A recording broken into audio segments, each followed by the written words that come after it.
I was actually diagnosed with a aggressive form of breast cancer back in 2007. And I had two very young children at the time. I had a 5-year-old daughter who was just starting kindergarten, and I had a 9-month-old son who could barely walk yet. And I was married to my college sweetheart. I'd been with him since we were 18. And so it hit us completely out of nowhere. And so I went through the whole cancer experience, deeply personal experience.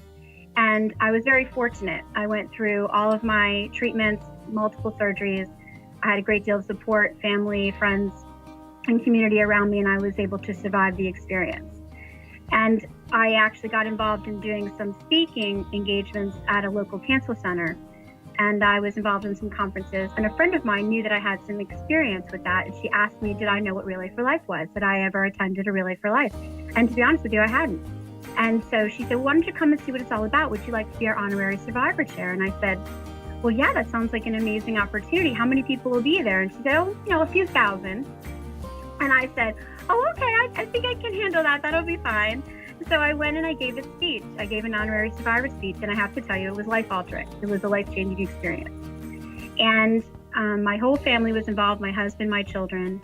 And then, come to find out a few months later, I spoke in March of 2011 at that particular relay. And then in July of 2011, we found out my husband, Vincent, was diagnosed with stage 4 colon cancer. So here we had gone through this whole experience, and now we're back in another fight. And so I had been asked to be the team development chair for Relay for Life at Fishhawk for 2012.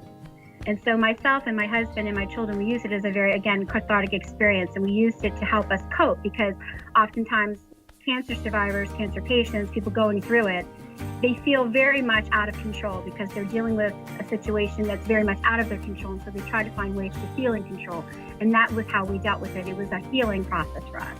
And so my husband fought hard, became very fortunately a person in remission, and was asked to be the honorary survivor chair in 2012. So here we found ourselves back-to-back years being honorary survivor chair, and I was the team development chair. So it was incredible for our family, and it was a huge victory for us. And we kept involved with Relay. Again, it was a life-changing experience, but then unfortunately I lost my husband just this past year in April 18th of 2013. And so when I'm asked, why am I a part of Relay? How did I get involved with the Relay? I tell you, I came to it first for personal reasons. And then I ended up staying with it because it changed my life in a very positive way. But then it actually saved my life in a lot of ways. Because when I lost my husband, it would have been very easy for me my children and I, to disappear for a while, right? Nobody would have questioned it. Nobody would have said, why aren't you part of Relay anymore? Everybody would have understood. Everybody would have understood that we needed our time, our space, we needed to grieve. But we grieved very publicly. And so the Relay this past year in 2013 was a very much, again, a cathartic experience, but it was a healing experience. And it was less about control than it was about healing and being able to openly grieve with our community, with our friends and family. And I think that it really, again, saved our lives. It was, I think, probably one of the only reasons we got through the last year. There wasn't one day in the greater part of the last 8 months that my children and I did not either talk or work or be heavily engaged with Relay at some point or at some level.